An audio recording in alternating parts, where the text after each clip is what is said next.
The Last of Us TV show is pretty good. For now. Shut your mouth, you stupid little troll! Why do I say that? Why?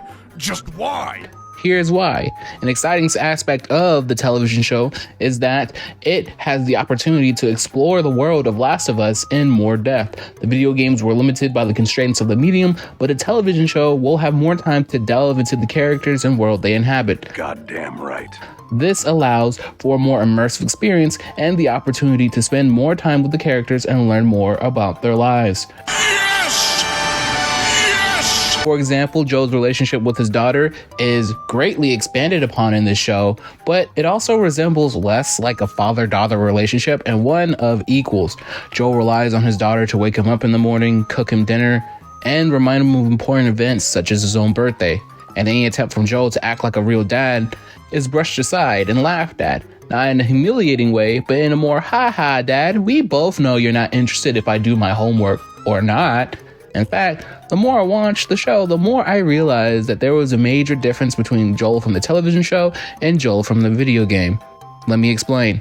In the critically acclaimed video game developed by Naughty Dog and published by Sony Computer Entertainment, Joel is a no-nonsense dad who has lived a hard life, but in the end is very much on top of things and loves his daughter dearly. Yes, Joel is very selfish and nihilistic in the post-apocalyptic world 20 years later, where most of humanity has been wiped out by the fungal infection. However, at every point in the story, when it comes to survival, Joel always opts to kill, maim, and murder people who are in his way in order to make sure that he and his loved ones survive, to the point that he even ran with a gang of bandits and killed many innocent people in order to loot their corpses for survival. How did you know? Know what? About the ambush. I've been on both sides. Oh.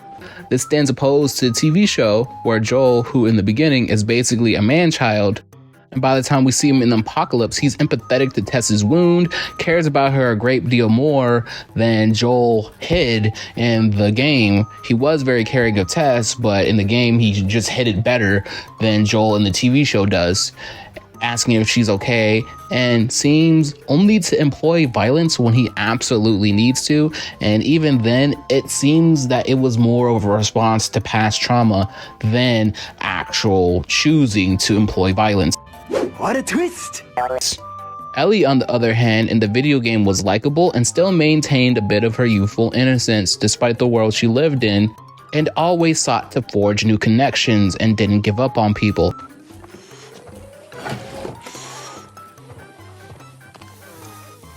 Are you alright? I'm trying to learn how to whistle. You don't know how to whistle. Well, does it sound like I know how to whistle?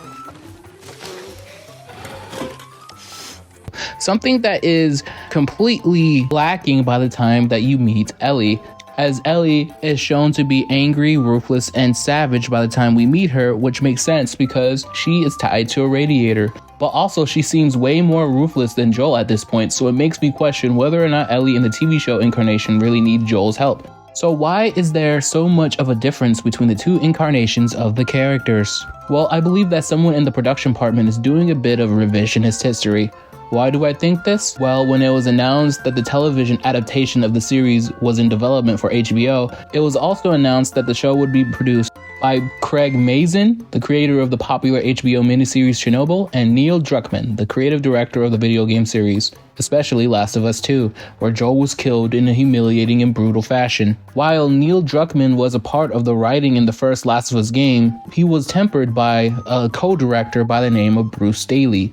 However, when Bruce left Naughty Dog and the entire video game industry in 2017, Neil Druckmann found himself in complete control of the franchise and major storytelling divisions heading into The Last of Us Part 2 in 2020.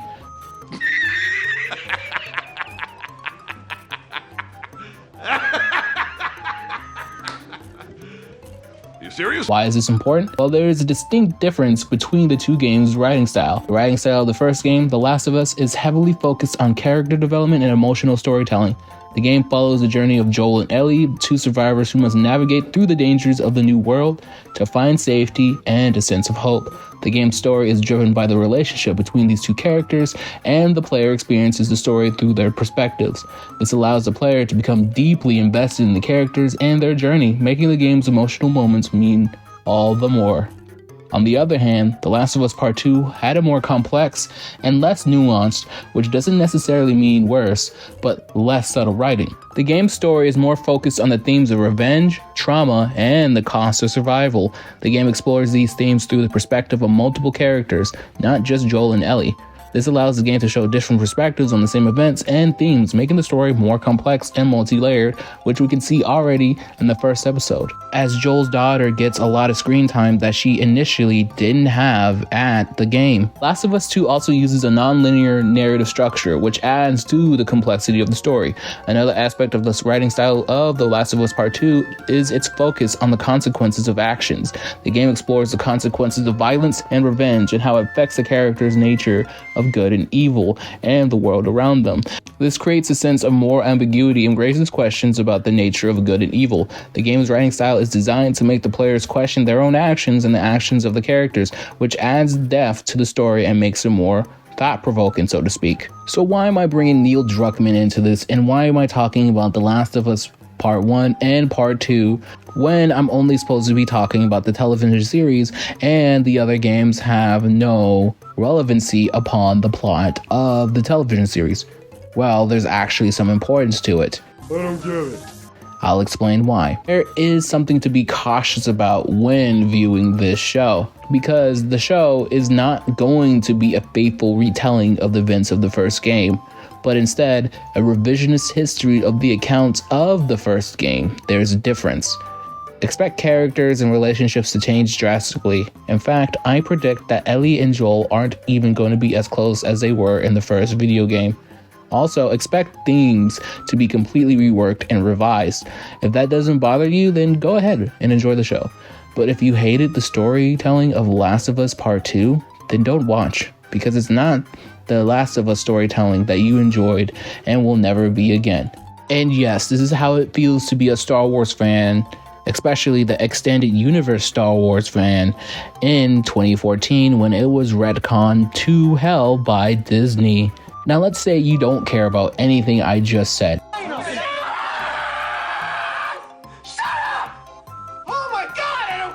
Which would be foolish of you, because I'm giving you effective warning signs to look out for in order to make sure that you're not ultimately disappointed when the show might go downhill because of the different storytelling styles. Because I feel like everyone and their mom is just kind of saying that the first episode was good, which it was, but they're expecting the rest of the series to be good, which it probably might not be. I'm not saying it isn't, but I'm saying just keep on the lookout and make sure that you're not ultimately disappointed by the conclusion of the show.